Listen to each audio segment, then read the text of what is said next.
What about photographs, Hannah? That's okay. My name is Hannah Piterman. Today's date is the 30th of March 1997. I am conducting an interview with Paul Grosman, and the interview is being conducted in Melbourne, Australia. Go. What is your name? Paul Grosman. And what was your name at birth? Pinchas Grosman. Could you, Pinchas Mordcha Grosman. could you spell that for us? Pinchus.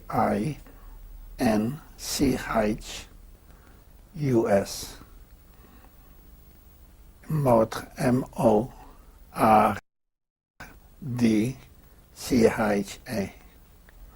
Grosman, Grosman. Right. Grosman. And have you got any other names? No. No. And what is your birth date? I am born in 28th of October 1919. And your age? I'm 77, sorry. 77. And what was your city of birth and your country of birth? I'm born in Poland, and the city name was Pabianice. Do you want to spell that for us? Pabianice.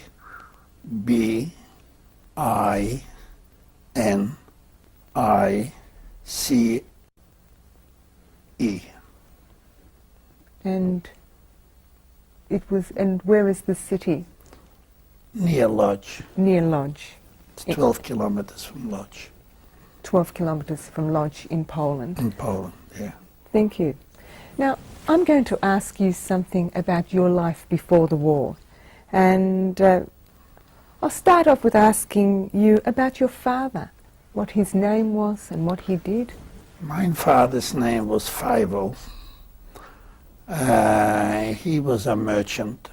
He was selling crockery. Actually, you might have written it down before. When I was a little boy, I remember that we were dealing with wheat and corn, you know, for the millers, but everything was burned out. I was only a little boy. I remember I used to play around there, and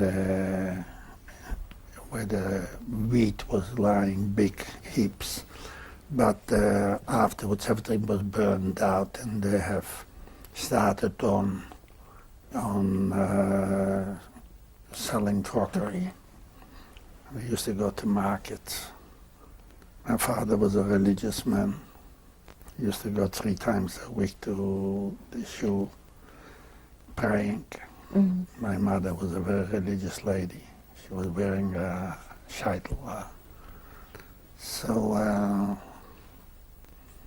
I went to a very orthodox shul, the Haggadah.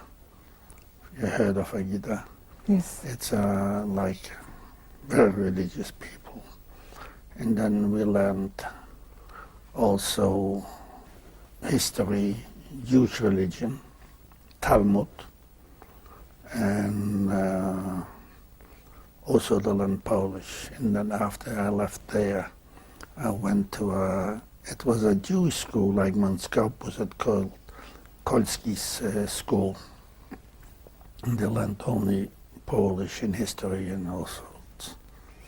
And then I left school, I was about 13, to learn the trade. And I learned the trade as a tiler. Mm. And when I grew up, I was still working as a tiler, but helped also my father, in the crockery business. Mm. And then the war broke out. Well, let me talk to you more about life before the war. Did you have brothers and sisters? I had 4 brothers and 1 sister. But one brother was younger than me, And the other four, the other three brothers and the sister were born before 1914. I didn't remember their ages. I knew they were older. We respect them highly, because in our home was very, I wouldn't say strict, but there was, we had respect for each other. I mean, older, we were taught at home that the oldest we should respect. And I was much younger than the other four, because I was born about 5-6 years older than them, or maybe more, because they were already grown up before the war. What did they do? Morris was a tailor, which he died after the war. He was living in France. The Yankee also was a dealer handling in whatever came under his hand. My sister was working in a factory, and then she got married before the war, and she had 2 children.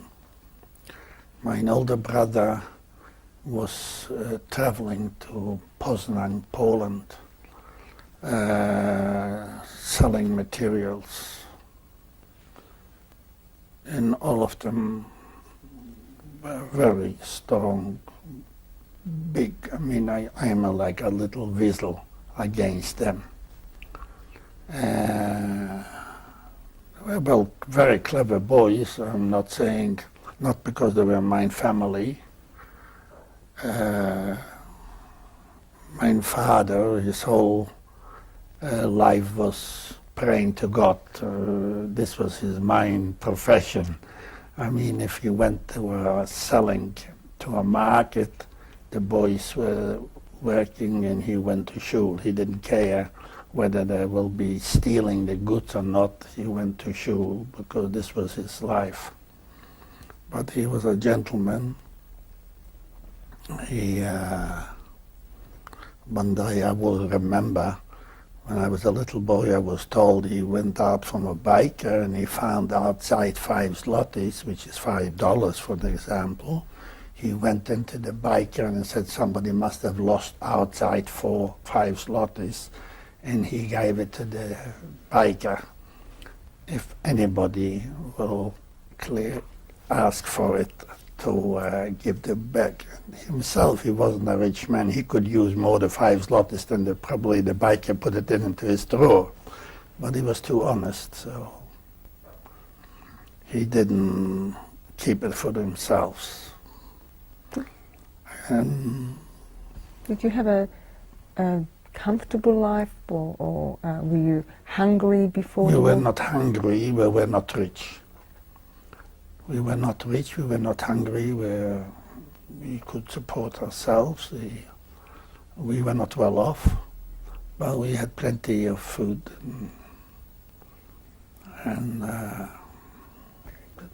Did your mother have help in the house? No. She did everything herself. My sister were helping, the boys were helping. We always did the best to help our mother or our father. We all respected. We were a very knit family. Who lived in the house when you remember? Who was living in the house? All your brothers and sisters? No. No, as long as I remember, the older brother, I was a little boy when the older brother got married. The second brother was living the 2 brothers were living at home. I remember when my brother was in the military and he came home for a holiday. I was a little boy, I came back from school and I saw him washing in the outside in a bucket or something. I was running away, I was frightened for him because I didn't recognize him. He was a soldier. But he was living at home, and brother Morris was living in a home. They both were sleeping in one bed, Morris and Yankee Yosef. My sister was sleeping in another room, they all being home. And I was naturally sleeping with my father. Or we only had one room in a big kitchen, big room and a big kitchen. So we separated. We've been 5 children, 4 brothers and a sister, yes, who were home. And then they married the older brother, then married my sister. And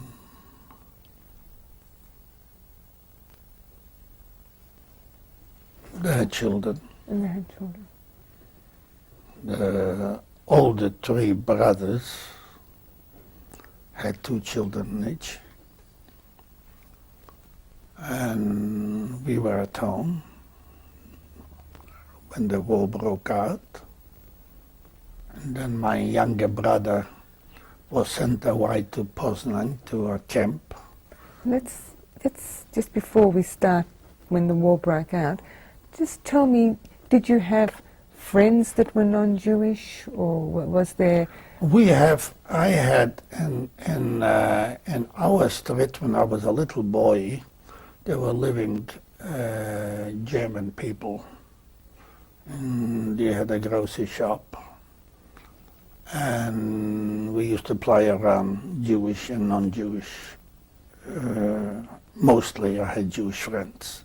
I only had a couple off from the street where we were living, but mostly we associated with Jewish boys and girls. Was Pabianic mainly Jewish? Mainly Jewish, yes. Matter of fact, this one German boy, I maybe tell you later on, when I came and he became governor of the town, and my mother said to me, go up to him to Hans, and he might give you a paper that you can bring something into the ghetto.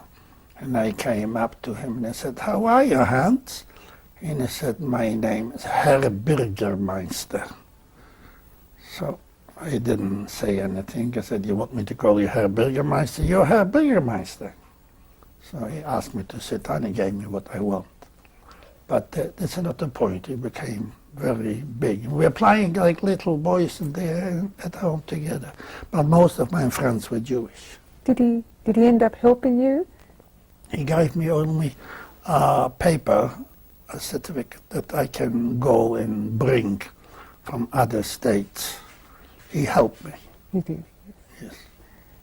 Was there anti-Semitism, even though there were mainly Jews in Pabianic? Anti-Semitism was very great. Most Poles were anti-Semitic. I mean, if I see a poor fella walking on the footpath, I walk down to the middle of the road because I was frightened he might give me a hiding when I was a boy. You see, later on we had fights with them, but they're always winning. If there have been 2, they came 10. If they thought that I got a hiding, they brought back 10 fellas and started to kill you. I mean, there was always anti-Semitic in Poland, not only in our town, in every town. Did you have an experience personally where you were in a fight?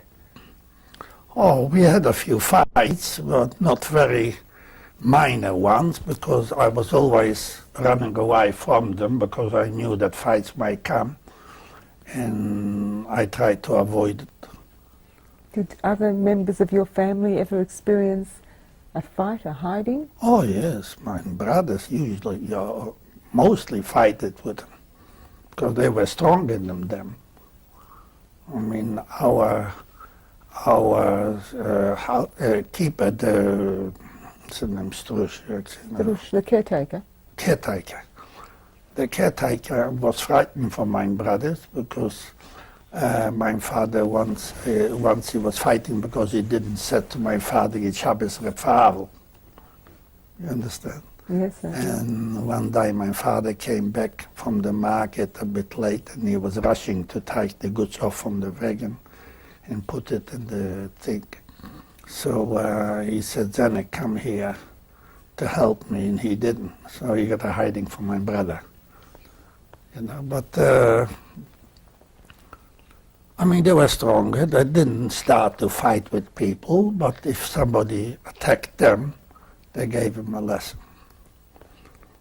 But otherwise, we tried to avoid it. Mm. Because they always were the winners, because they were 1,000,000 to 1. Mm. Yes. Now, I know you were religious. Did you belong to any youth groups? Yes, the Zionist organization. Which one? Shomer Dati. And what did that involve? They involved to be religious and tried also to come when we grow up to get a certificate and go to Israel. So this is what you wanted to do, go to Israel? Yes.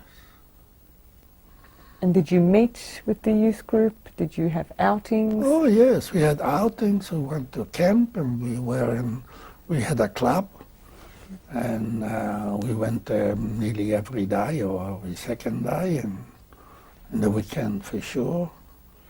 And we had a good time in this respect. I mean, we didn't expect God knows what, but in our time, it was a good time. Well, where did you go to camp? Outside Pabianitz? Yes, to the country. To the country.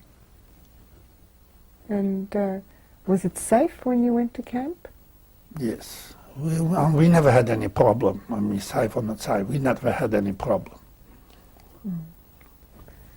Now, tell me, where were you when you first realized that there was war or there may be war? What was your experience? Was there talk of war?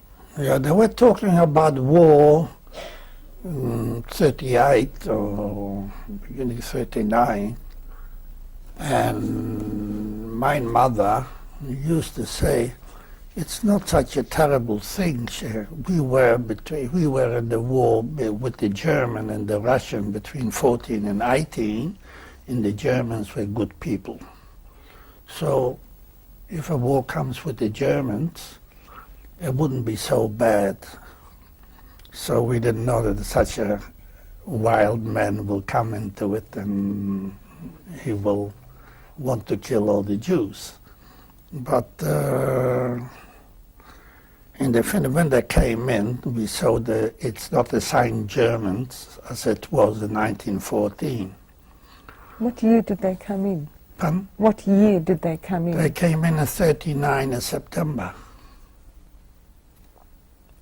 1st of September. 1st of September. And had you prepared or did you expect them?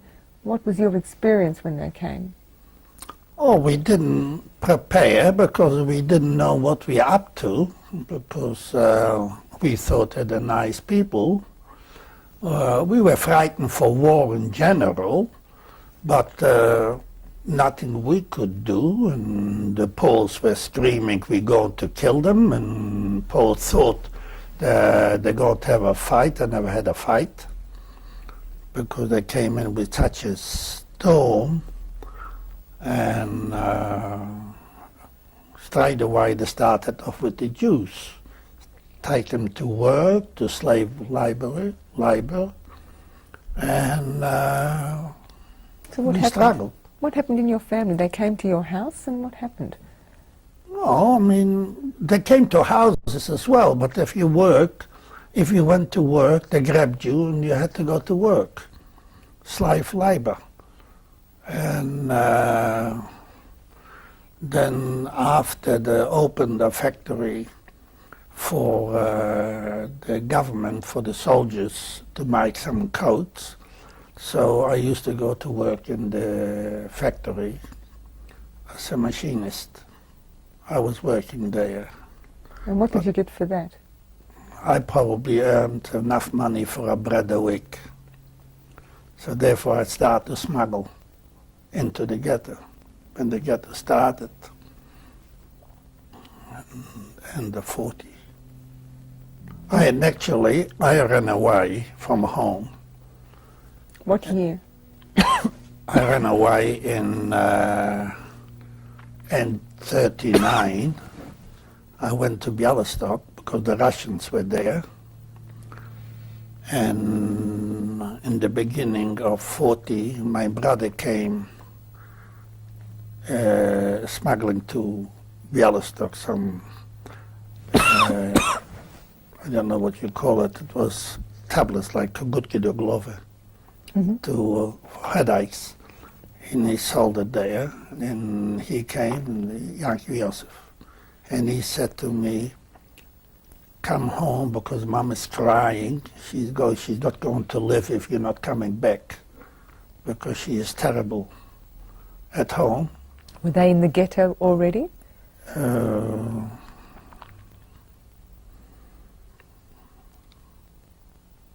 don't think so. No, it wasn't in the ghetto. So I came back. I went through the border, you know, in snow as long as this. And I had a hard travel home. I was arrested during the travel. I was a day and a night. I was in a church. Whomever they saw Jews wandering, they grabbed them and put us to the church. But in the morning they came and they asked who is from, no, in the evening, they said who is from Lodge and who is working. So actually most of them say that we are from Lodge and we are working in factories. So they put us out to go back to Lodge, to walk. This was 21 kilometers from Lodge. And they said whoever will turn around will get shot. And we thought they are going behind us and watching us. But I was always a bit smarter. And I turned around the head and I couldn't see anyone. And I said, boys, we are on our own. No one is watching us.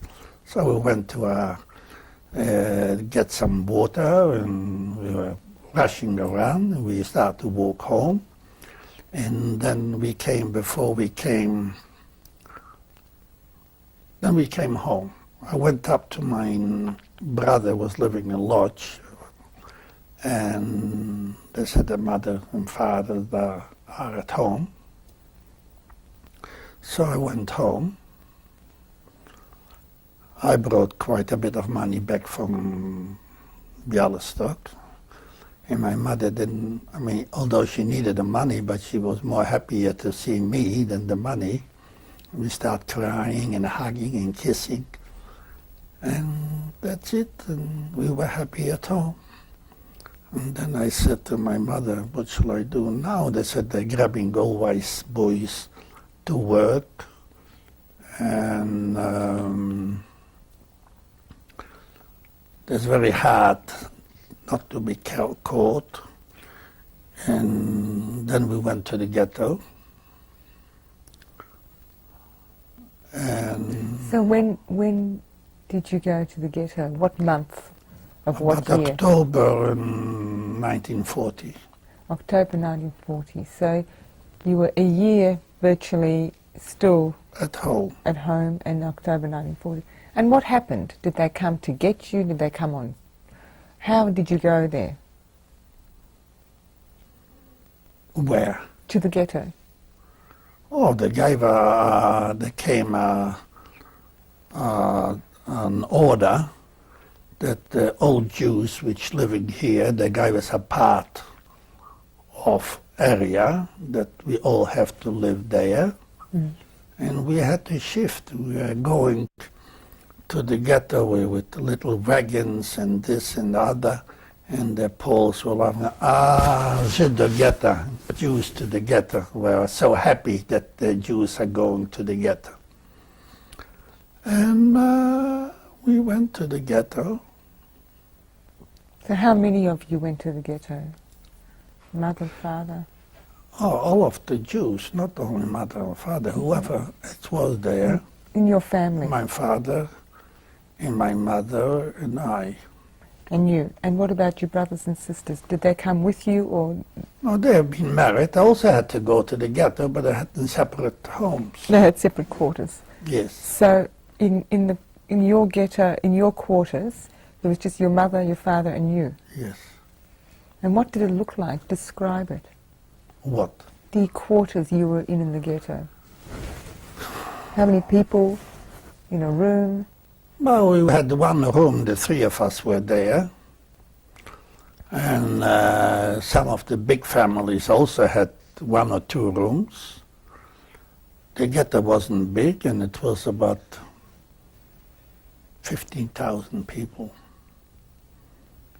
Jews went to the ghetto for a town of 100,000 people.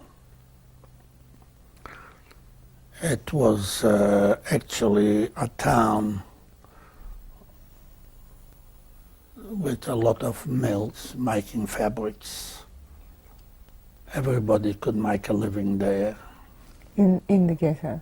No, in the ghetto it was bad because we were not allowed to go out of the ghetto. It was in Pabianic? Yes. We, in the ghetto was bad. Ghetto, you couldn't go anywhere. Like I said, I went to work for the factory there, the tailoring factory. And I supposed to be well off in getting a wage. People start to handle dealing this and the other, you know, some with food and some with other things, you know. Some people had a bit of money, they lived on the money. It was a hard life, it wasn't an easy life. And I was a smarty, and I used to go put on, because we were wearing here stars, in the back stars. I used to take a bag and throw over my shoulder and took a broom and sweep the streets and went out from the ghetto, went to the Poles and to bring me in some potatoes and whatever the ghetto needed. One day there was no potatoes in the ghetto, so I brought in a truck of potatoes. One day. How did you do that? How did you get out? How did you manage that? I said I took a bag and took over and went with a broom and went out of the ghetto. And out of the ghetto, and I went into this pole, and I paid the money. Say if a kilo potatoes say would cost 5 cents or 10 cents, I gave him 30 cents, and he brought in about 3 tons of potatoes. And who paid for that? I paid for it, the pole, and then when I brought it in, I had bribed all the Jewish police. The Jewish police ate beautiful ducks and goose and vodka, and every day I took them for lunches and paid them that they could see when the trucks would come in to the ghetto, that they should see that they should go through. They went into there was a public kitchen for poor people in the yard there. The truck went in there in case they grab it.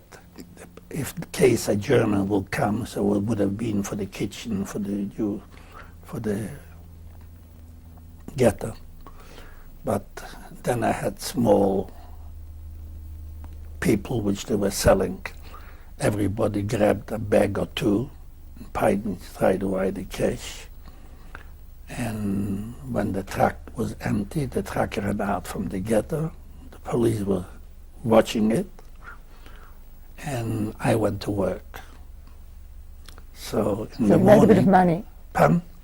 So you made a little bit of money? I made money from the black market. Yes. But in the ghetto, what I earned was enough for one bread a week. And I spent probably 100 times as much a week with this handling for bribing all those police to bring it into the ghetto. But I had to cover myself to work in a factory. So I was working in the tile factory during that time. and I was smuggling at the same time. Okay. When we didn't have any, when one day there was no flour in the ghetto, I went to another fella to bring in a truck of flour. Okay. Okay.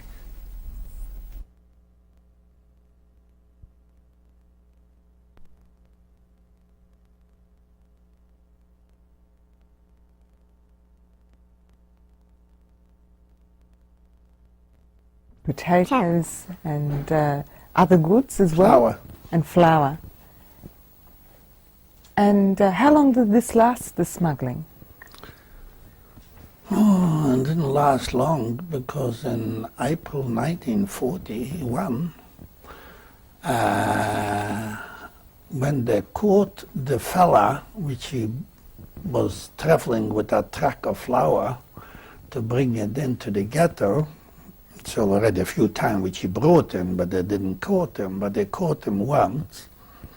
And he said, this Paul said, where he's taking this flour into whom. And I didn't know. One day I was sitting in the factory and working. A Jewish policeman came up and he said, Pinkus, you're arrested. I said, why? He said, because you were the quota fella bringing flour to the ghetto to you, and the Germans sent us to arrest you and bring him to the Germans. And I said, they didn't find me with any flowers. I wish they would. They wouldn't catch that Pole, but they would have catched me. I would have freed from the Jewish police. Would have cost me whether a gold watch or a fur coat to bribe the police, the German police. Because the Jewish police, the chief from the police, whoever somebody did wrong, and the police arrested him, he bribed the German police, and they let him out.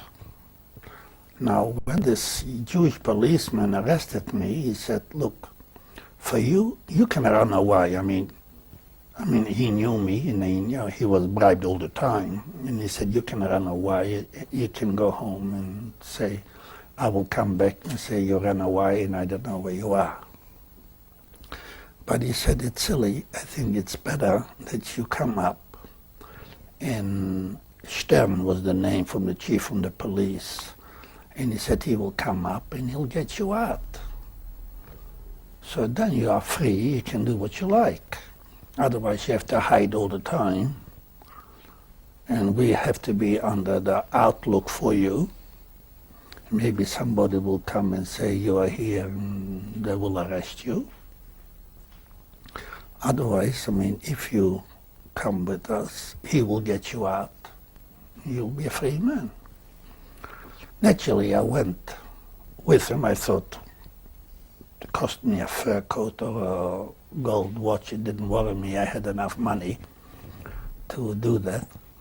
And I'd rather be free instead to hide.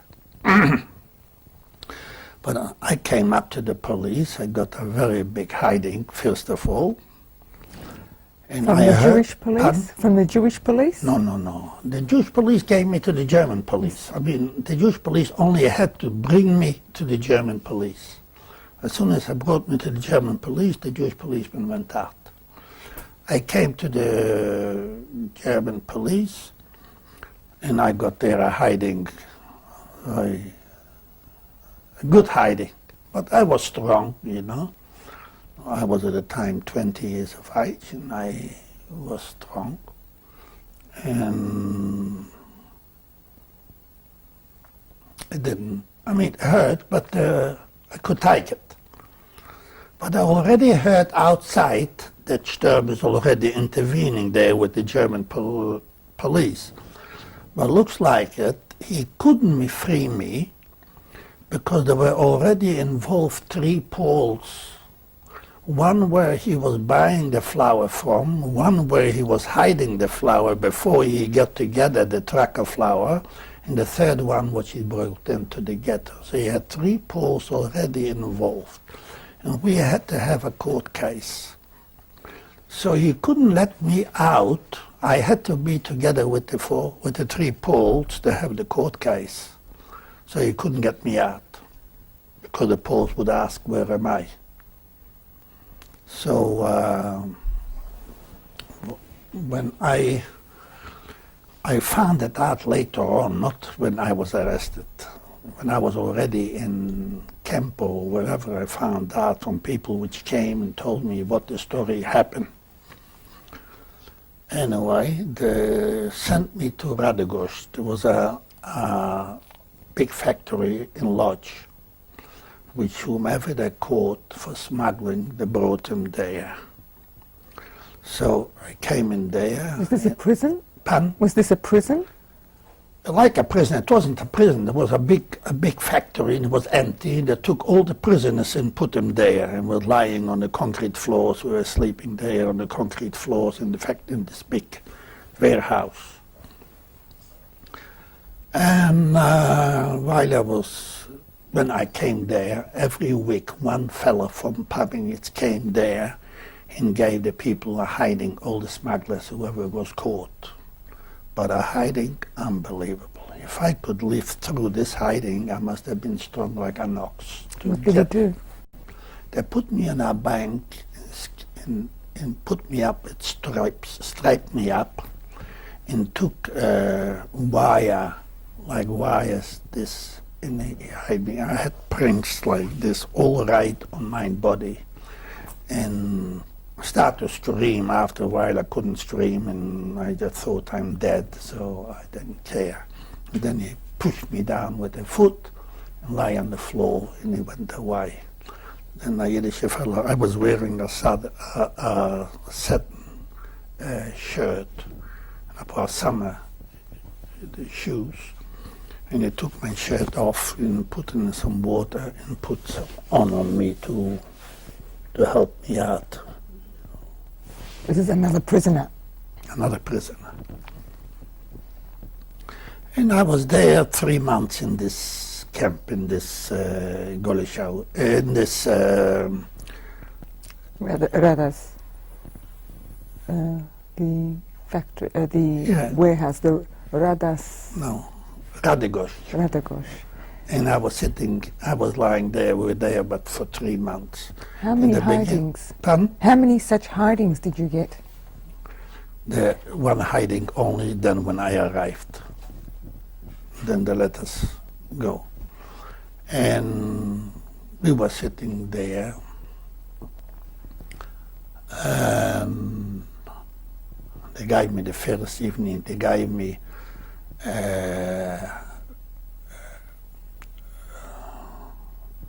some food which I couldn't eat. I said, never in my life I'm going to eat it. But a couple of days later I was happy to get it, you know? What was the food? Horrible, some beetroot with some water, you know, and this was the dinner. And I couldn't look at it, not only touch it, I couldn't look at it, but I didn't eat it. So I was probably 2 days I didn't eat at all because I couldn't eat the food what they gave me then. And then after 2 days I looked like I will go to die if I'm not eating, so I had to eat. In the meantime, they took me to court, and then the Poles were there, and I had a court case, and they gave me a sentence for 9 months hard labor. So they sent me to jail, about 60, 70 kilometers at the jail called Sheretz jail. It was very well known in our area where this was the biggest jail there. So I came into the jail, and it was, I remember like now, was number 43, and there were sitting 43 people. And they were sitting thieves, murderers in this jail, Jews, all Jews. One was sitting there already 13 years. In the evening he got dinner from the Poles, in the morning he got breakfast. They got breakfast from the Germans. A non-Jewish fellow was also arrested not long ago, and he came from Lodz, and he came up to me. He could see that I'm not a thief and I'm not a murderer. He came up and asked me, what for did I arrest you for? And I said, for smuggling flour to the ghetto. Oh, he said, don't say that to them, because if they say that you are smuggling to the ghetto, they'll kill you here, those old Ganuvmi, all the murders, the thieves in this, because one fellow, Moshe, was a tall fellow with a long nose and, skinny, he was sitting already 13 years, and he was the boss there. He took away bread from the new people, which they come away, only got a piece of bread in the morning, one a day, and a bit of water for lunch. Did he ever take it from you? Did he ever take it from you? No, wait a minute. So this fella, Greenbaum was his name, and he came up to me and he said, don't tell him why they arrested you. Tell him that you are Ganev, that you're a thief, and you had stolen this and this and this, and if they're going to open their mouth, are you strong enough to give him in his face that he shall fall down? Otherwise, they will threaten you. They'll take your bread away. They'll have to wash the buckets, the toilets, and everything you have to do, because you're a sucker. You're not a clever man. They are the clever ones. So one fella came up, and he gave me a word like I want to repeat it, what he said. What did he say? Fun? What did he say? You bloody bastard, your mother was a bitch, and you this and that, And naturally I kept this. I didn't like what he said, number one, but I wouldn't dare if I wouldn't know what to do.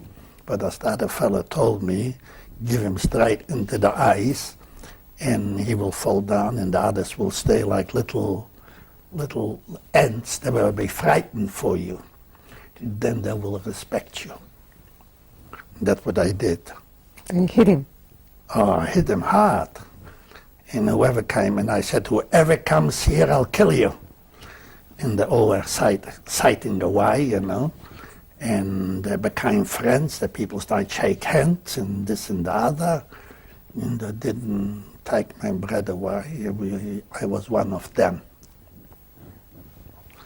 So, and then they took me down to work in the factory.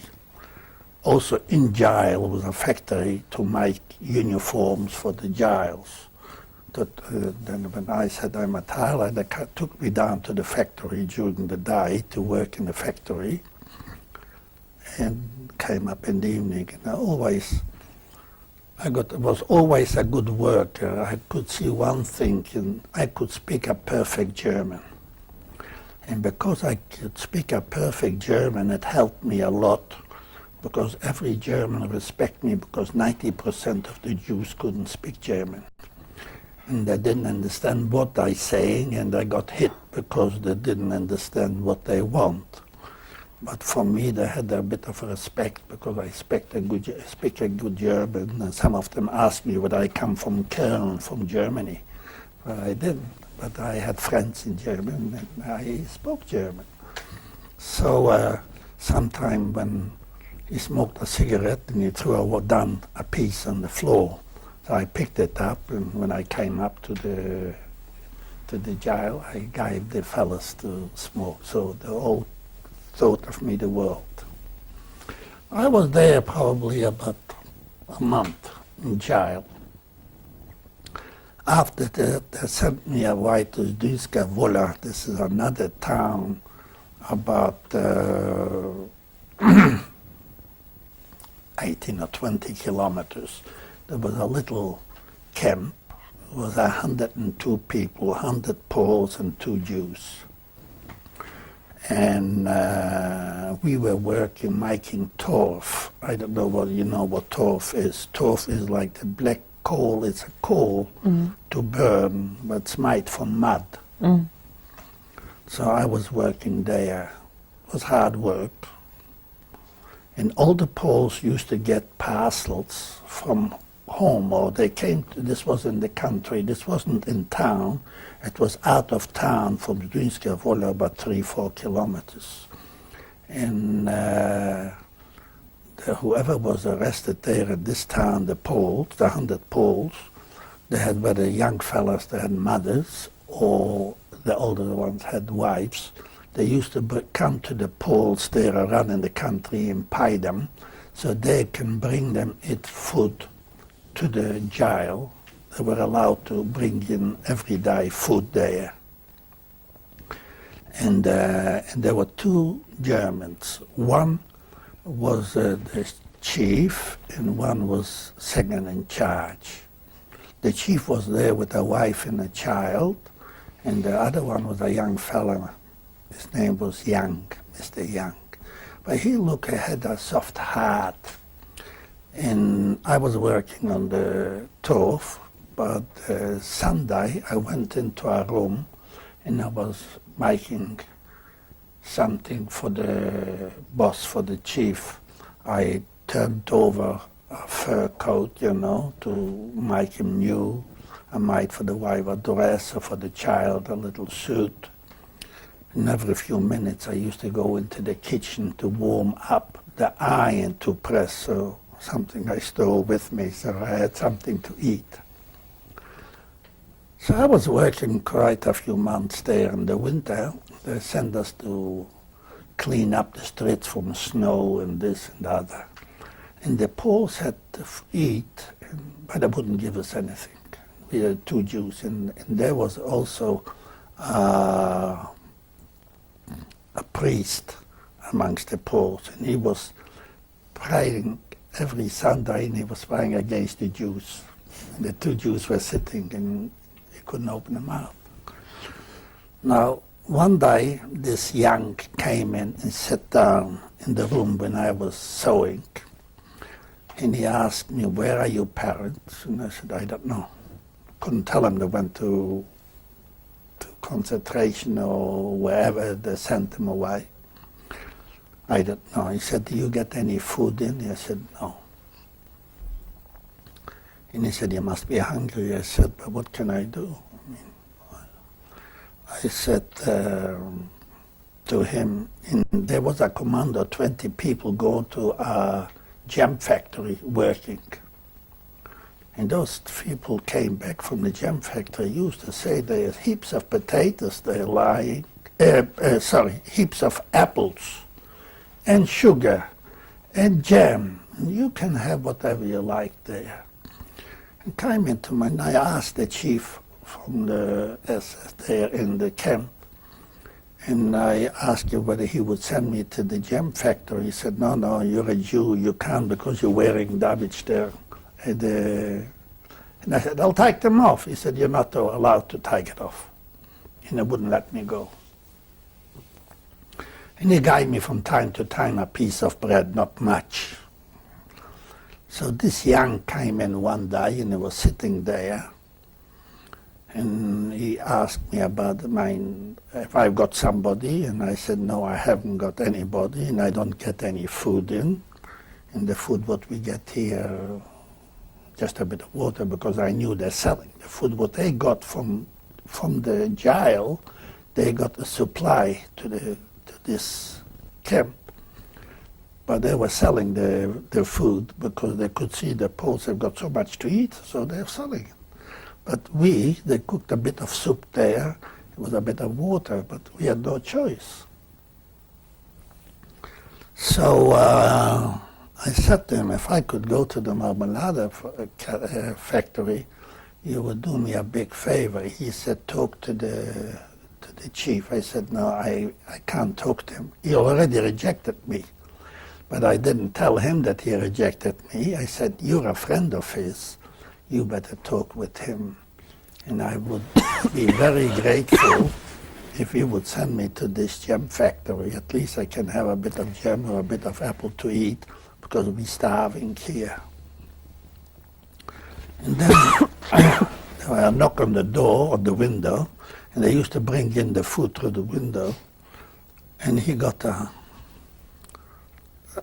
pot of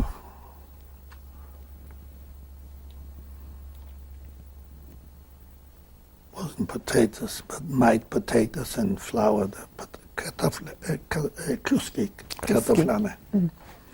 And like two, gnocchi, you know, they were like gnocchis, gnocchi, yeah. yeah. And he brought me in there was two big rissoles in the potatoes there. I took the two rissoles in the pocket because I had the Jewish boy inside the cell. And I ate the whole pot of the rissole, the Kluski. yes, and I was really happy, and I thanked him for it. And then he came back a few minutes later, and he said, "You're going tomorrow to the Marmeladefabriek, to the German jam factory." If I would have won to die $1 million, I wouldn't be as happy as I was happy at the time that I will go tomorrow to the jam factory working. This was Sunday. Monday morning we had the entree. Everybody had to get into their kippah. There went 20 people here, 20 people there, 20 people there. Those 20 people were the jam factory. And I went into the jam factory. There was a Paul, a strong fellow. He grabbed me by here and he said, "Not to talk."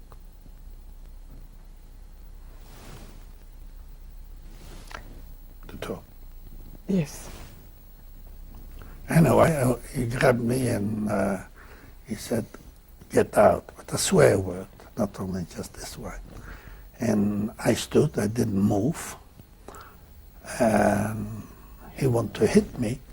And then the German came along, this young, and he gave him a hiding, and he said, "What do you think, you're the boss or I'm the boss?" I asked him to go here in the jam factory.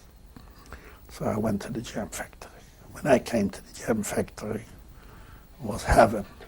So my job was in the jam factory to go from the factory to take it up 2 buckets, like you got here those buckets, what you got in pint, you know, those round buckets of pint. There was buckets of jam, and they were open, but I had to take them up on the second floor, 2 buckets of jam, and on the second floor, when they cooled off, they covered them, and they put the tickets around on the jam. But on the way, I was drinking jam. I was burning hot. It burned my tongue, but I still drank it a little bit. Now, before I went home, there was heaps of potatoes. I got inside straight away a pair of pans and strained them up and put full of potatoes here. Where did you get the potatoes from? Not potatoes, the apples, sorry. Oh, the apples. Apples. I had a coat, it was winter, I had a coat, had my long pockets and put in full of sugar. When I came in home to the camp, I said to the other Favel, "Go into the bed." We were both sleeping in a bed inside, and there was upstairs sitting the other Poles. I said, "Go into the bed." He said, "What for?" I said, "Go into the bed, we are millionaires." I opened the thing and shook out the apples. There was heaps of apples. And then I said, "You get some bottles, we got sugar." So the Poles came along and said, "Zidja, daj jabko." I said, "Get lost. If you give me bread, I'll give you apple." When I had enough bread, some came along and said, "If you give me butter, I'll give you apple." Some others said, "If you give me sausage, you get apple." So we had bread and sausage and butter and apple and sugar, and We were millionaires, I mean. So then I went for about 3 months. I went to this gem factory. After, when this was finished, do you want something? When this is finished, I got to be released. It was the 9 months passed by, and I supposed to be released. And they sent me and another Paul back to Sheras to jail to be released. So they gave his uniform, and me they gave me jail uniform. And I said to this, he was an elderly man, and I said, why are you giving me a jail uniform? Why don't you give me, I passed my 9 months and I'm supposed to be released. Why are you giving me this? He was a very nice fellow. He said, God help you. If you stay here till the end of the war, you'll be the best man on the world. He said, you will be the luckiest man on earth, because now you belong to the police.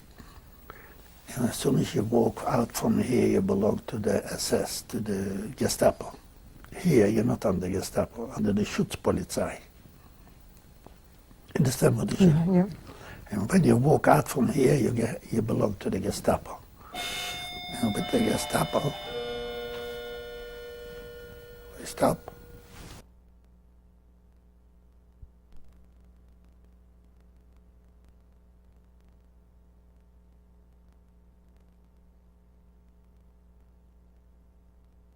Wouldn't be released, because then you'd be with the Gestapo like this. Yes. You are with the Schutzpolizei. Then, after, when I was there, still about 3 months in jail, after that they sent me to Auschwitz, on the way in wagons. On the way, Poles hanged themselves, not Jews, Poles. They were frightened. Auschwitz was the most terrible thing people knew about it. It was like a death camp. Everybody knew Auschwitz is a death camp. How did you know about Auschwitz? Did We somebody heard tell you? about it. I mean, I don't know how. I would not know. I wouldn't remember. But there was no other choice. We had to go. We were sent. We came to Auschwitz. They took all our clothes. We were supposed to go and get the uniforms. But in the meantime, they took all our clothes off. They sent us into the bath. We had a bath and we wiped out. And during the night, we were without clothes. And naturally, everybody was screaming, talking. They took water. What's the name? What's the gardening? Hose. A hose, very big hose of water, and started to spray on us, very cold water and a very cold night. Till everybody hit one into the other. And we lived through in the morning they throw us out in the street, in the yard. Naked. Naked. 24 hours we were naked. Then they took us up to a place and we used to get the clothes, the pajama clothes, you know, little stripe pants and this.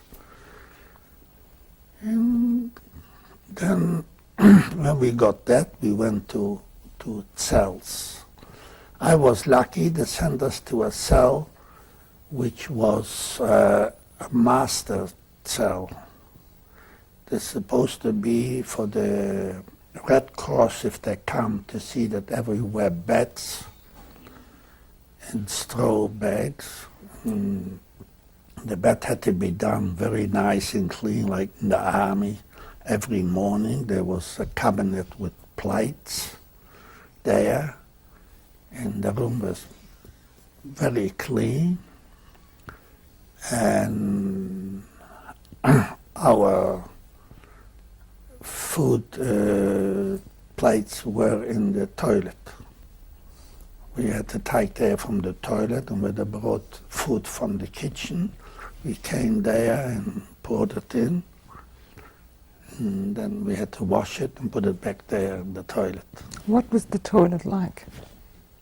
Not the best, but there was not a choice whether you like it or not. Was the law, that's what you had to do. But I was there about 3 months, and we had a good life. We had beautiful rooms, because this is supposed to be the rooms, if the Red Cross will come, they will inspect and show them how nice people live in the concentration camp. This is one block. We were in the 8th block or the 9th block, and the 10th block were women, which they make experiments, you know. How did you know about this? Well, I was always a cheeky fella. Some fellas took some boards in to make a wall there, and I grabbed a big piece of wood and took it in. The fella said, "Don't touch it." I said, "Don't worry, I'll help you." I took it in, and then I saw it. I walked around a little bit, not much I could see, but I could see that they are women, they are naked, doctors wearing in white shirts and do experiments on the woman there. And that's all what I've seen. So you took the wood in, into this area? Yes. As if you were working and you needed to take the wood in? Yes. So after a while, then I ran out, and it was shocking what I thought, but... what did you see?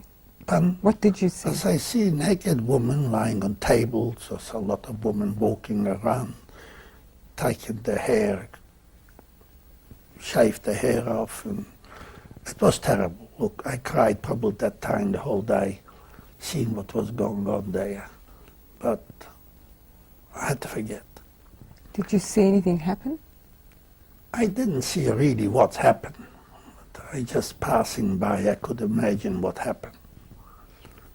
Walking out, but I was working during the day. We used to make a ramp for the transports where they used to come, bring transport, they brought the transport during the day, during the night, and during the day we were working, making lines, you know, and railway lines. Railway lines. And also a ramp when the transport will come. So I worked there for about 3 months. And after that, they sent me to Shoa. Tell me just a little bit more about Auschwitz. Just how many people in your room, in the cell you had? Oh, maybe about 50. 50 in your cell. Yeah. And how did you sleep? Well, in this, I was living like in a palace. Everyone had a bed. We were about 3-story beds. Everyone was the grand one, the second one, and third one. We had a bed. So you stayed there right through the 3 months? Yes. In this room? Yes. So as I said, I had was beautiful there while I was there. And the toilet, how many toilets were there for 50 people? Well, we had to go out to the toilet. The toilet wasn't in the room. Toilets were outside somewhere. We went to the toilet there. And within the block, not outside the street, but within the block were the toilets. And there were,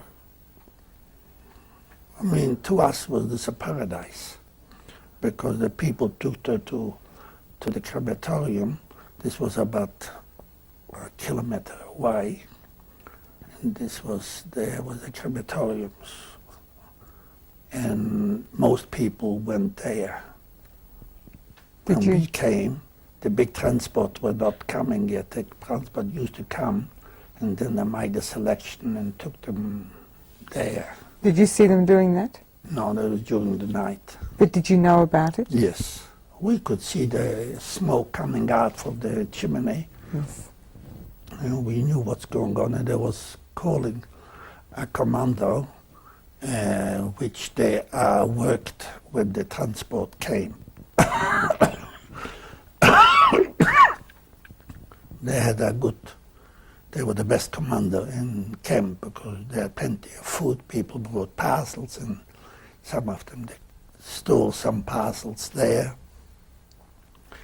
And during the night, this all happening. When we got up in the morning, we came to work, and there was lying still a lot of parcels. And sometimes we grab a parcel, and we opened it. We thought some of them was there was food, some of them was jewelry. My jewelry, we didn't need it because we didn't do nothing with it, but we could get food, we ate. The rest we threw away. You just picked up the parcels? Yes. We take a risk. I mean, there was SS, we took a risk. Yes. And we ran out and grabbed a parcel and say we looked and that assessment is going in the front, we were going in the back, we ran and we got a parcel. We're going about 50 people in this rows. And then we worked there during the day. We used to get sometimes in the weekend when they went to the kitchen to bring some food. Sometimes I grabbed on to it was a barrel, and was 2 big sticks. They were carrying 4 people, one there, one here, one there. And I grabbed the stick. I want to go also to the kitchen because I told us over the kitchen you can buy a packet of tobacco. You make a couple of cigarettes, and you could sell it for a piece of bread. So I gave away first my piece of bread and bought a couple of cigarettes.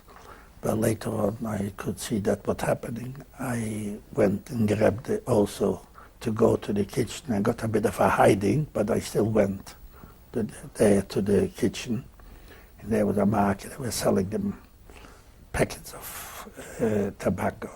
And so I came home and I first of all sold 3 cigarettes and got a piece of bread, I ate it up. Sold another 3 cigarettes and ate up another portion, and then I sold it some more and got it for selling there. So I was had always a bit more than I used to get. And then they sent me away from there. They sent me away from there to Golisha. Yeah. There was a factory. There was a factory. They were making cement, and I used to work in the stone in the stone quarry. I used to go there, and they were mining the stones. Yes. We had to break the stones out from the wall and load 4 truckfuls of stones. We used to load 4 truck full of stones to send to the mill there, because they were milling the stones and making cement.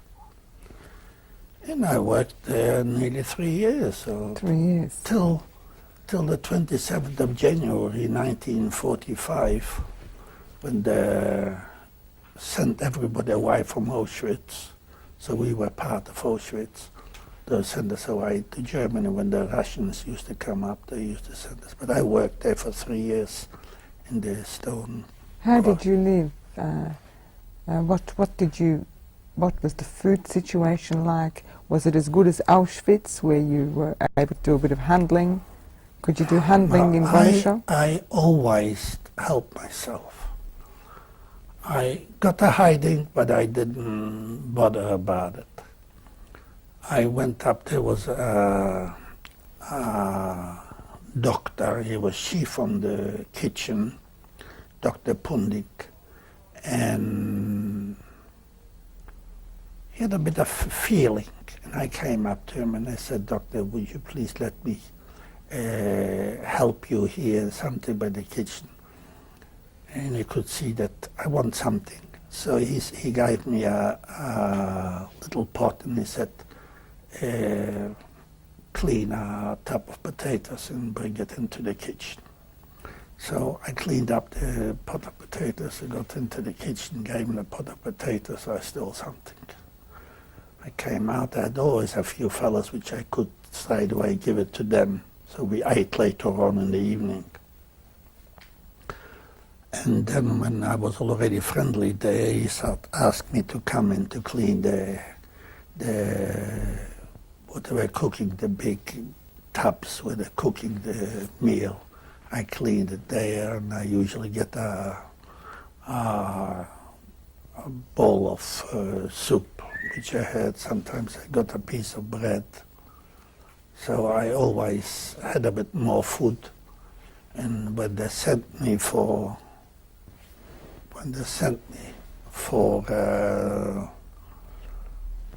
a baker to bring once a week some bread, they gave me a portion of bread. I stole a bread at the baker. How long? How long? So it got... Okay, so you were in Golesho? In Golesho. Yes. Now I was going in the morning to the stone quarry into the mountains, about 3-4 kilometers. We walked there every morning to work. We had 2 shifts. One worked in the morning. We worked, say, from 6 o'clock in the morning till 2 or 3. And then 2 or 3 came another company and worked till 10, 11 at night. 2 shifts. So I went to work. We never had a chance. I had a name as the best worker in camp. Even the manager from the factory came out. They called me Pinkus. The Pinkus is the best arbeiter im Lager. So I had a good name, even if I did do the wrong thing, they looked away. Now, I helped a lot of people in this camp. I stole a lot, because what I could get away, no one could. And I had about 8, 9 boys. In the evening, we ate together. What I stole, I gave them to hide it, and then in the evening, we had a ball. So we always had more what we normally got. So therefore, we could survive the hard work. I mean, we were staying in the camp there in the frost, 20 below 0, 15 below 0, and we working in these pajamas, you know, you can imagine. Now, I found out after I got sick, and they found that I must have got pneumonia during the work, and I went to work, and I got on my brains here was some worms waked up, and here called apnemia, what is the sickness. I used to go to sleep, and they couldn't wake me up. This happened after the war? Yes. Yes. In here. Yes. And the doctors find out that I must have got a cold in camp on my brains, and there came some worms there. But during the years that dried out, but from time to time it still comes back. And when this came back, I get attacks. But come back to the Gully show, I was working there, and I mean, I took life as it came, I was happy because I had more to eat than somebody else. Strong I was, I could work, and it didn't worry me. Did you ever get depressed? Oh, I get depressed every day because if I saw people killed, got depressed. We went out to the commander, went out, and Monday morning, 45 worked, 3 men to a wagon, it was 15 wagons, 45 people, and 1 doctor, and 1 capo, and 1 foreman. Those 3 which they didn't work. And we had 15 wagons you had to put together. So he went up on a brake to brake the wagons, and he said to a fella, couple up, you should put the wagons together, you know, when they're separate. Yes. So he had to put some iron there to put them together. So he cut his feet off. He opened the brakes, and he killed him. So we used to work. We used to go 48 people on Monday morning, and on Saturday we counted 26. That is when hospital or killed or whatever. And he was a murderer, the couple. But he hadn't had any chance to do anything wrong to me, because they all know that his excuse was the faule hund, they didn't want to work there, you know. And for me, they couldn't say that because everybody knew that I'm the best worker in camp, so he didn't. I did once a wrong thing, which the doctor from hospital wanted me to talk against him.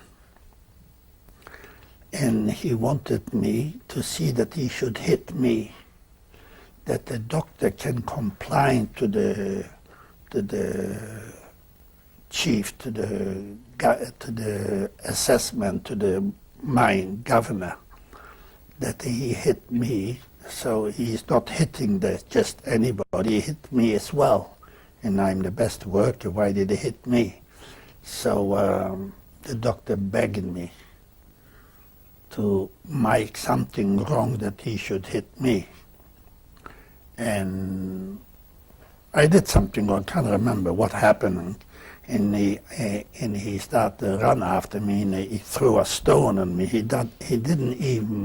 I didn't get the stone even hit, but I pretended that he hit me with a stone, and the doctor would give me 2 weeks off lying in hospital.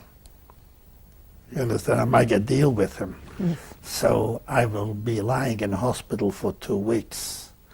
You get good food to eat in the hospital, you're resting. But I didn't do the right thing because the second in charge, he was also a prisoner, but he was like the chief from the camp, not an assessment. He has to refer to the SS. The SS came to him, and he gave reports to the SS, and he was a friend of him. The other fellow was also a thief, this fella. He was stealing horses before the war. He was also about 12, 13 years arrested in jail. Then they sent him to concentration camp. Well, he was a chef there. He could do what he liked. And he came and he started to scream at me that something was wrong. I shouldn't report him, because I reported him.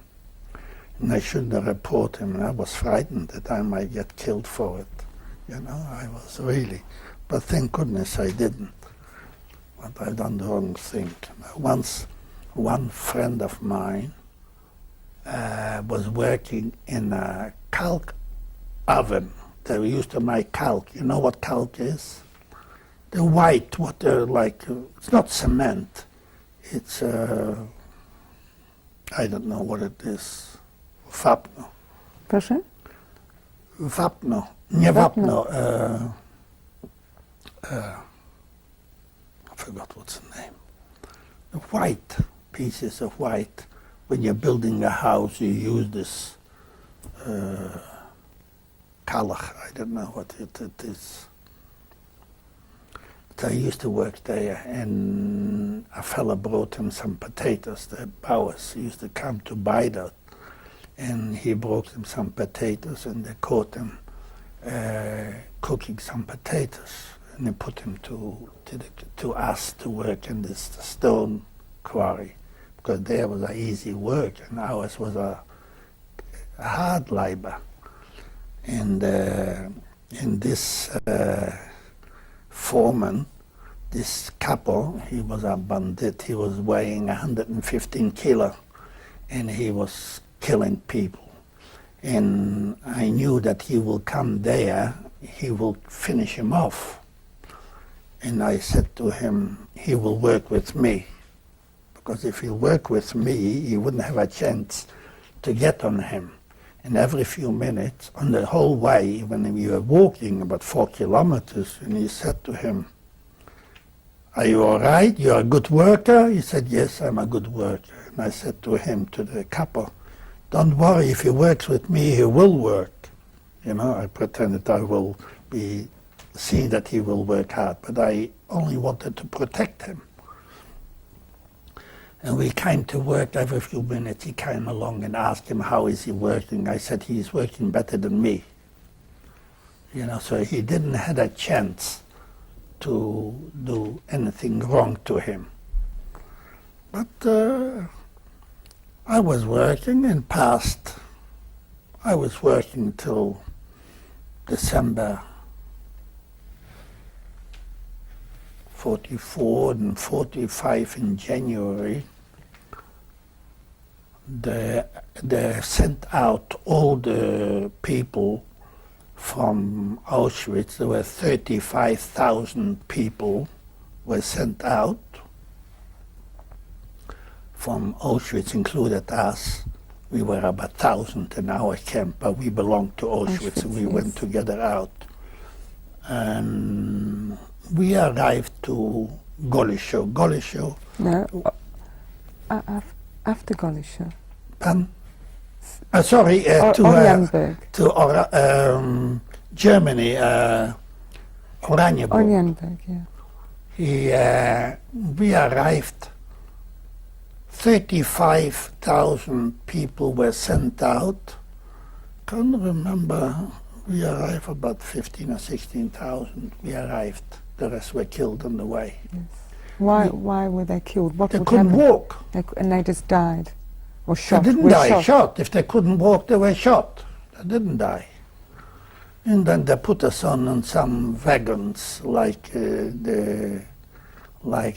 sending the cows on those wagons, open wagons, or some of them closed.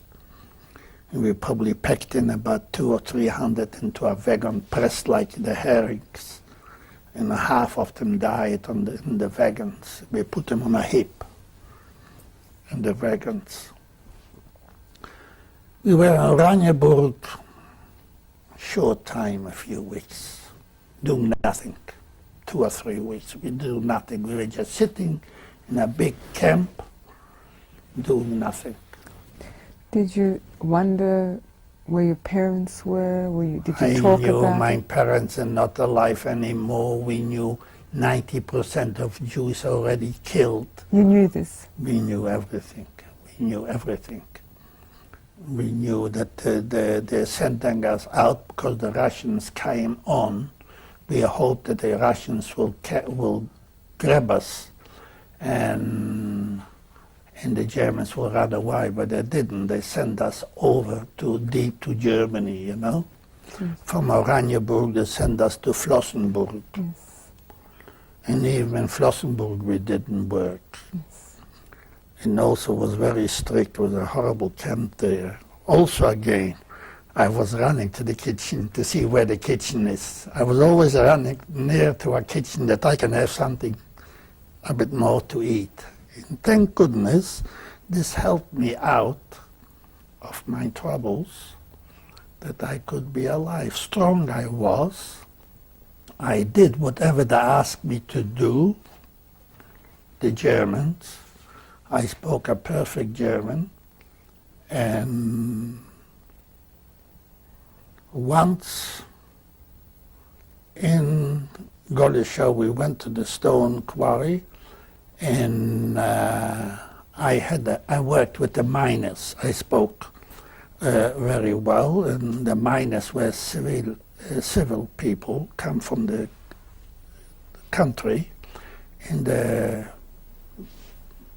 made holes and put in dynamite to bring the stones out, you know, to burn the stones to crack. And I was selling my shoes, I was selling my shirt to those miners, and I came home barefooted. They said, where are the shoes, where are your shirt? I said, the stones came down and covered them all. So I got other pair of shoes, another shirt, and the Poles brought me bread and some sausage, and one brought me a few eggs, and I put them next to a tree. And he told me there that under this tree they're lying a few eggs for you. I went and took the eggs, and the assessor from upstairs saw me picking up the eggs. And they called me up, Pinkus, komm mal rauf. So I came up, and he said, was hast du in der Tasche? What have you got in your pockets? And I said, eggs. From where have you got the eggs? They were lying there on the floor. I picked them up. He said, in the forest, can you find cooked eggs? Who gave them to you? I said, I don't know what he gave me. Did you say me picking them up? They were there. Who asked you to pick them? I don't know. No one asked me. I passed and I saw them lying. I picked them up. I wouldn't tell because they would put him to concentration camp, this Paul. But I didn't say. And you said you get 25 on your ass, on your bottom. I thought, bad luck. You get 25, you get 25. But I got some eggs. Anyway, he didn't take away the eggs from me. He put down my number when there was no name, there was numbers. He put down my number, and you get a hiding when you come back to camp. And there was a fella, a foreman. He was a German boy. Actually, he had some relation with Jews. He had two brothers in the army. He didn't know that he's got some Jewish relations. He came from Jewish, some people, some family or whatever. Whether his grandmother was a Jewess or his grandfather was a Jewess, he didn't know about it. And he was also sent to concentration camp. And when we came to Auschwitz, I stole a piece of bread and we slept in one bed, so I gave him half a piece. And later on, when he became there in Shoa, a foreman, he thought of me God. So he said to me, Paul, you can tell me, he said, mir kannst du doch sagen. He said, I'm a friend of yours. I said, Ralph, wouldn't I tell you if you're my friend, I know you're my friend. But no one gave it to me. I just found him. I said, please tell me. But I didn't tell him. I thought he's still a bloody German and he's still too stupid. And I didn't want to get involved with other people. So they bothered me the whole day. They bothered me on the way home back to camp. And when I came to the door near the camp, they have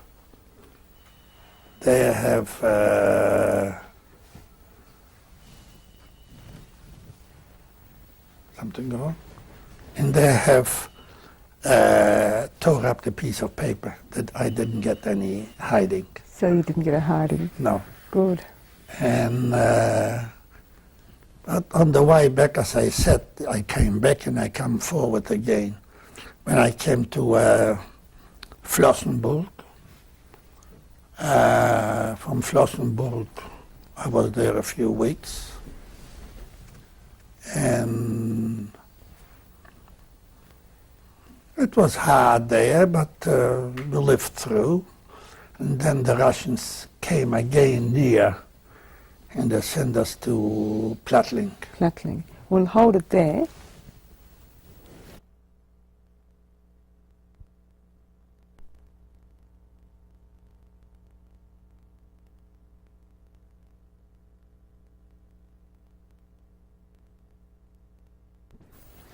And our job was there because the Americans attacked there, and there's so many killed people there. And I was actually there the cook. Luckily, why was I there the cook? There was a Pole appointed as a cook, and he came from the same town, from Pabianic. And I told him that I am from Pabianic. He took me into the kitchen. It wasn't much of a kitchen. It was about 300 people there, and it wasn't much of a kitchen, but I helped there, and I had more than I could eat. Had a few friends which I gave them food, and there was a factory from conserve, making meat in this conserve. Yes. Meat, you know? Yes, preserved meat. Preserved meat. And I went in there, made friends with those people, and they gave me the water, which was really like soup.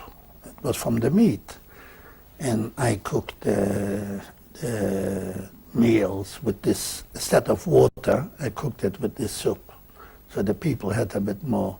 And also, I said to the fellas, give us a bit of meat, I said. So they gave me a, cocho, actually, cocho. A big tub, yeah. Yeah, with this water, with this soup. And they gave me a piece of meat like this underneath.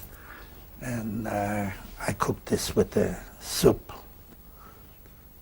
And so the boys had a bit better food than normally they would have.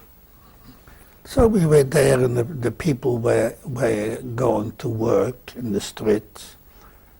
They had bring together the killed people, and whatever they had in their pocket, they took out money, this and that. There were some of my friends there. They had plenty of money, but there wasn't any food. I mean, they couldn't move away from, because the SS were going with them there. But we were there a few months, and I mean the whole story, we have been in 3 or 4 camps since January the 27th till April Till late April. so late April. And then from there they sent us to Eggenfelden. When the Americans attacked there, they sent us back to Eggenfelden, to Bayern. And we were lying in a, we didn't have a room. We were lying in like that where the horses are, you know. Stables. Pen? Stables. Stables. We were in the stables there, and we had like on 2 wheels a kitchen outside. And there wasn't much there to eat. And were there not long, a few weeks. And then I said to the assessman, he was a Yugoslav, and I said to him, you haven't got nothing to eat. There is a little house. I'll maybe go there and take the tub with and maybe get some potatoes from them and bring it here. You'll get as well when I cook it. So he said, but don't run away. He said, if you run away, I'll shoot you. But the point is, there, you see the house, we were on a mountain up top, and there the house was there, was down. And I had organized 2 other of my friends that we will run away. As soon as we walked down, they couldn't see us anymore. From a distance, they would see us. But as soon as we walked down, they couldn't see us. We went straight away. I had I think I had some food, and I had some... Where did you get the food? From the kitchen. And we ran away, the three of us. Why would the SS men let you go and get some food from the house? Because they didn't have nothing to eat. The Germans themselves didn't have nothing to eat. And they thought, if I'll bring a tub of potatoes and I'll cook them, he'll have some potatoes as well. And he was stupid enough to let us go and bring the potatoes. And he said he will kill us if he thought that we go down. We'll go straight there. If we run away, he will see us and will shoot us. Well, he didn't see us. We were cleverer than him. As soon as we walked down, we didn't go there. We went just right around the border here, and they couldn't see us anymore. And where did you go? To the forest. Yes. We ran around the whole day, and one of the fellas thought he's clever, and we walked around about 4 or 5 hours, and we came back to the same place. And I said, go to bloody hell to him. I said, you won't tell us where to go, I'll show you where to go. We had to cross the road. He was frightened to cross the road in case the SS army will come. We were lying in the forest, and we saw there's no one coming, and we crossed the road. When we crossed the road, we went to the other forest on the other side. And we came to the other forest, and we saw from a distance a little house, and we thought we'll go there to the house and we'll ask them whether we can stay. We came in there to the house, and the German lady said her husband is in the army, and she wouldn't let us in because she was frightened the Americans will bombard the house. Then there were some Hungarian couple, and they came out, and all the time the airplanes were running up and down, and they came out and said, "Kommen Sie in, the Tieffliegers kommen in die Wellen schießen." You understand? And so they took us into the house. When we came into the house, a lot of Poles came around, and we started to play cards with them. There was a lady, we got a bath there. They gave us a big tap, and we had a bath. We went to bed, they gave us a bed. And then... in return for what? What did you give them in return? The lady from the house, we only put heaps of money on the table. She could have whatever she wanted. Where did you get the money from? The boys which came with me, they were taking all the dead people from in the street, in the camp, and they had money, heaps of money, which they took out when they took the dead people to bring them where to. They took all the money out from their pockets, and they had plenty of money.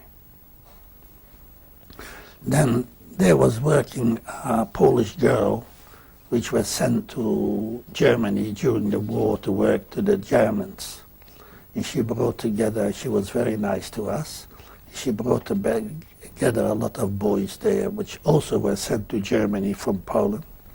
And we started to play cards with them. If we made sure that we lose and they win, they will be happy. You know, we played cards, blackjack. When we had 20, we still took a card. And they, when they had 18, they stopped, and we always were finished, you understand? Yes. So we made sure that we will lose and they win. They brought us ducks and goose and chicken. They stole at their farms, you know, and brought to us, and they were a big ball. We were there about 3-4 days. And then the Americans came. So the 1st of May. Where were you liberated? In Eggenfeld. I was there in this house. In this house. And the Poles ran straight away to the city and robbed Germans. We were sitting and waiting. We didn't go rob. We made sure that the Americans came there. And when the Americans came, we went to town. Then we went to a German, lived there with a German. There was an old bitch.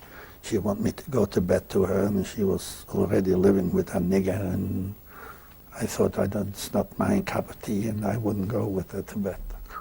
And she said to her father, and he was a very religious man, and said she's going to tell her father to throw me out of the house. We had a room there. So I said to the father that your daughter is a bitch, and he used to go 3 times a day to church. And I said, if you're going to do the wrong thing by me, I'll burn the house down. I don't care if I went to jail again. I said, I don't worry. I've been 5 years in concentration camp. I'll be another year in jail. So he was right. Nein, können Sie bleiben. So I didn't. So we just opposite. We saw a big on the mountain, a big house. We went there, and I knocked on the door. No one answered. I knocked on the window. No one answered. Boom! Opened the door, came into the house, no one was there. So, no one was there. We thought we had the bosses there. It was about 5, 6 rooms. Whoever boys didn't have where to be, we took them in tower. We were about 5 or 6 boys living there later on into this villa called Villa Schmidt. So, there was a DP camp. We went on the DP camp because we were there in the villa. We belonged to the DP camp, naturally, but we didn't rely on the DP camp. We were straight away on our own. This was the final. And from there I went after a few months, I went to Poland. And I said, my brother, for sure, he will be alive. Yes. One brother was in France. Yes. And the other brother, I thought... You knew the brother in France. He was France. Yes, He corresponded. I remember his address even. I wrote to him letters after liberation. And you corresponded. For a year I didn't get any answer because he was in Switzerland. Yes. And when he came back, they said, anyway, I thought I'd go to Poland and see whether my sister, my brothers is alive. No one was there. I would come into the house, open there, and a Pole came along and said, "Tu się nie mieszkają." No Jews here. I didn't speak to her Jewish. I didn't even open my mouth. I only opened the door to want to walk in. And she said straight away, "There are no Jews here in this place." I went out, I cried. And a Yiddish fella came along, fried, happy. "Why do you cry?" And I told him, "Don't bother." I said, "You go for Kibbenich too." I said, I wasn't worried. "Anybody here?" He said, "Go on." There was a new area in a stare miasto i nowe miasto. This was in Nowe Mieście. And I came to the stare miasto, and he said, "There's my friend, my brother." So I came in there. There was a big warehouse with flour, and he took me into a room and he showed me a big bag with money. And he said, "Stay with me. Half is yours and half is mine. Stay with me." He was during the war. He was hidden in Pabianic. He wasn't in camp. And I said, "If you give me this one bag of flour and all those bags with money, I wouldn't stay here." He said, I said to him, "Do you know where my brother Yankel Joseph is?" He went over to Michik Miller. Maybe he went with him to Chancellorhofen camp. Maybe he knows where he is. I came over there again. He grabbed me and cried and this and that. And I asked him where he is. Looked like it he knew, but he wouldn't tell me. He said, "I don't know." Then I took the tram. It took me 40 minutes to go to Lodz. From Pabianic to Lodz. And there was the committee. And there was a whole wall with little papers, names left. And when I went to the office, there was a girl from Pabianic. She was the secretary. She was happy that I'm there, and I asked her, "Do you know anybody alive here?" She said she doesn't know no one from my family, but go through the wall, which took me about an hour and a half or two, to see whether anybody there. Couldn't find anybody. I went down, crying and this and the other. Somebody pat me on the shoulder, and this was a cousin of my mother. And she said, I live with a man, you come with me to see him. I said, I'm sorry, I'm not going to get away, I'm going back to Germany. And she didn't let me go to come for a cup of tea. I took a horse and cart and went to go to her. We went through to a market called the Green Markt, Zielony Rynek, like Victoria Market here. There were those Jews before the war, and there's not one Jew, only Poles. So I stepped down from the cart, and a fella grabbed me. Such a good life. You know, dirty Jew. Yeah, yeah. And when he told me that, I thought, my dad, and he said, I gave him a hiding. I gave him a hiding. That blood was running from him. He taught on him. And I said, my dad is died. It doesn't matter whether they'll kill me. I taught on him and went back on the cart, and I said, get off the cart, to my cousin. And I said to him, go na dworzec Kaliski, go to the train. And I went away to Germany. This is what I had the experience in Poland. As I told you before, 1956, when it was here, the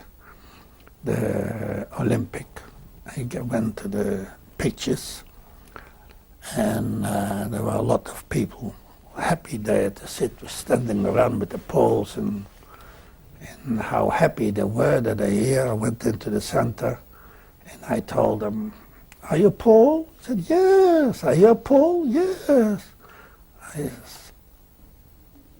Shall I say it in Polish? Mów po polsku, yes, sir. I said, szkoda, że mój ojciec się urodził w Polsce. Polska powinna się spalić przed tym, jak mój ojciec się urodził. And then say it in English as well. That it's a pity. But, It translated in English as well.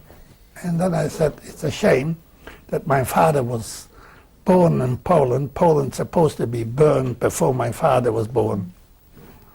So everybody stood and looked at me, and I said, get to hell, all of you. You're happy with the bloody Poles, because not one Pole is worth a shit of salt. So that's it. This was my story.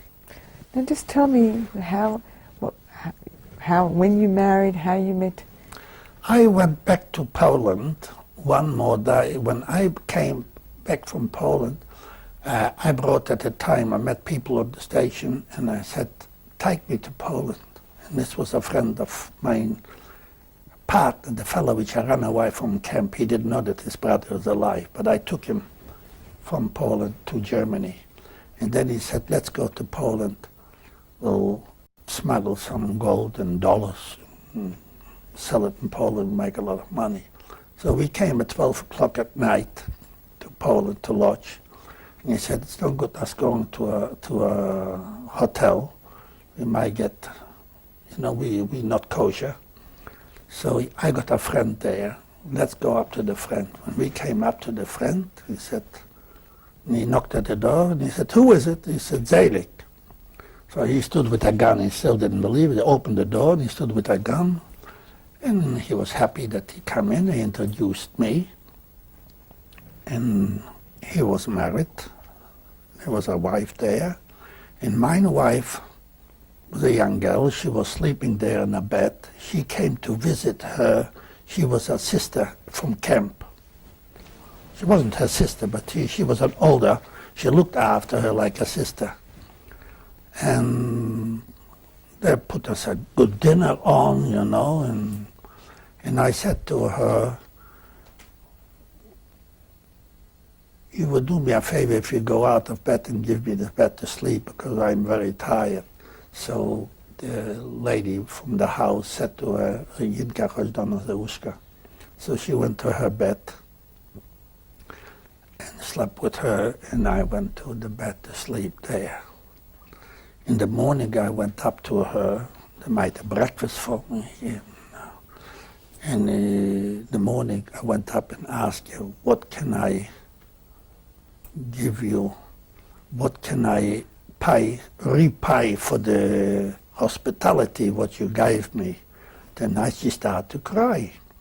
When she started to cry, I asked her, did I do anything wrong to you? I will apologize to you. I apologize just the same. I don't know what I did wrong. Why are you crying? I don't know why you're crying. I didn't do anything wrong. But if I did, I bardzo przepraszam. I apologize. She said, no, you didn't do anything wrong. You're very nice. She said, but you can do me one favor. I said, what is the favor? I said, if you can take us to Germany, we'll pay you any money you want. I said, I don't want any money from you. I'll take you to Germany anyway. But I will be at 3 o'clock. This is now about 8 o'clock, 9 o'clock in the morning. I've got a ticket to go back at 3 o'clock. If you will be at the station at 3 o'clock, and if you like to come, you also can come, to my wife. No, she can't come. She's got a brother. She came back from the army. She can't come. No, it is not. I didn't care. At 3 o'clock I came, and I said to them, when I come to the station, you don't see me. I pass by when I'll look for you. When I'll pass by where you're sitting and waiting, and when you see me, you walk after me. Don't stop me and don't talk to me. Just walk with me. We came to we went up to the wagon. I pushed her into the wagon. I went into the wagon. I said to him, Mark, I'll open the window, and you give me into the window, and I'll take her in, because she had an operation. She wasn't well. And I said, I'll take her in through the window. I pushed her in. I went in. I opened the window, and he gave me up to the wagon. I brought her in, and we went to Berlin. In Berlin, I had a rucksack with money, and I asked her, you sit on the rucksack. She didn't know what there is. It was a rucksack with money. And now we went to Szczecin. Szczecin is the border. And in Szczecin, we had to sleep because we couldn't catch a train till the next morning. I went in and bought a sausage and a bottle of vodka, and I went into the police, and I said, I'm going to Germany, to Berlin, to look for my family, and we have got nowhere to sleep. I put the bottle of vodka on the table and the sausage on the table, and I said, you can have a drink, but he said, you haven't got any beds where to sleep. I said, we want to sleep on the floor, you don't mind? Because I want to be sure that I can sleep through the night with the money, you know. And they said, yes, you can sleep on the floor. They had to start to drink and eat, and they were happy. He said, would you like a vodka? No, I said, I can't drink. I let them drink the whole bottle of vodka with the sausage, slept through in the morning. In the morning they took us to the station there. Took us to the station. They threw everybody out from the station. They took us to the station, and we went to Berlin. And we couldn't go from Berlin through to Munich because there was a border between the English and the American, and we were frightened. So we went to the DP camp, and from the DP camp we could go with a truck to Munich from Berlin because they wouldn't search the truck. So we had to stay a couple of days. And she looked after me, made me a sandwich, gave me a cup of tea, and now she started to become friendly with me. So then we went with the truck we stayed overnight. The next day we took a truck and we went to Munich. From Munich we take a train and went to Egenfelden, which I had a villa there. I took them all into the villa. So we became friendly, and then that was the start. That was the start. And when did you decide to come to Australia? Oh, I wrote a letters to my brother for 12 months. I didn't get an answer. I didn't want to come to Australia. I want to go to France to be with my brother. And after a year, he received a bunch of letters. They called in the prefecture, the police, and I gave him the letters. And when he read the letters, he sent me a letter straight away, and he said, whatever I need, he'll send me. And I answered, I don't need nothing, I want to be with you together. It took a week. He sent me a smuggler, and they took me to France. And I was living in France for 2.5 years. And my brother helped me in Paris, and I was earning very good money. I made a factory in Paris, and we were living, Philip was born in Paris then. She came pregnant to Paris. And we married in Germany, and we came to Paris, and I was one day with my brother, and then he bought me an apartment. I was living in a beautiful apartment in Paris. Not many people, if they had $1 million, didn't live in such an apartment that I did live. And then I started to work in this apartment, then I bought another room, another apartment to make a factory, and I worked there. I had very good money. When wages were 14, say an hour money, £14 a month, I was earning £40 a week. We lived like anything. So we had a good time in Paris, but then there was season and off-season. In the season I worked for a warehouse when I came, stood in a queue to deliver the goods. Oh, bonjour, Monsieur Grosman, comment ça va? You know, he was friendly. And when I was off-season, he didn't know me, and that hurt me, you know. He said, you bastard, I work like a slave for you. And I mean, you know me in the season, after the season, you don't even say good morning. And I couldn't stand it. And I couldn't stand for people. I always liked to be an entrepreneur. I liked to be always by myself, but I didn't have any rights to do it. And I always said, it's bad, this and that. Then my friend, which I brought to Germany with my wife, he had a family here, and he came here to Australia, and he wrote me letters. He was in Paris when I was working, and he was jealous that I'm earning so much money and I'm living like a king. And he started to write me letters when I always told him that I'd like to be an entrepreneur and I can't. So he wrote me letters, as soon as you come to Australia, as soon as you walk off the boat, you can be an entrepreneur, you can open a business on your own.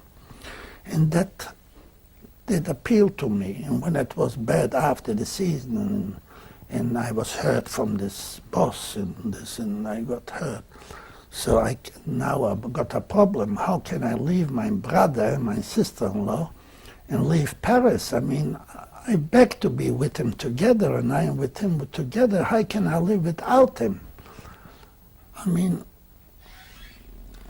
everybody's a selfish. My sister-in-law was a very clever woman, very high intelligent. And I came up and went to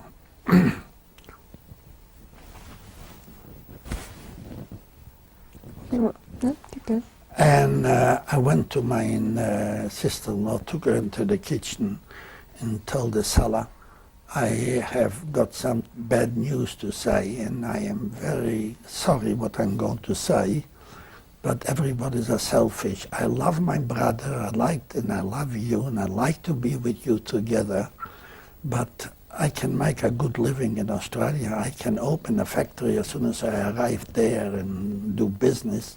In here I can't. It's a bad time now. She said, oh, Paris, today is bad, tomorrow is good. You can always improve, but in 5 years you can get a citizenship. When you get citizenship, you might get this. I said, you have been here 20 years till you got your citizenship. And I haven't got the time to wait. I haven't got any patience to wait to get citizenship. And I feel like if I go to Australia, I can start a business tomorrow. Okay. We'll hold it there.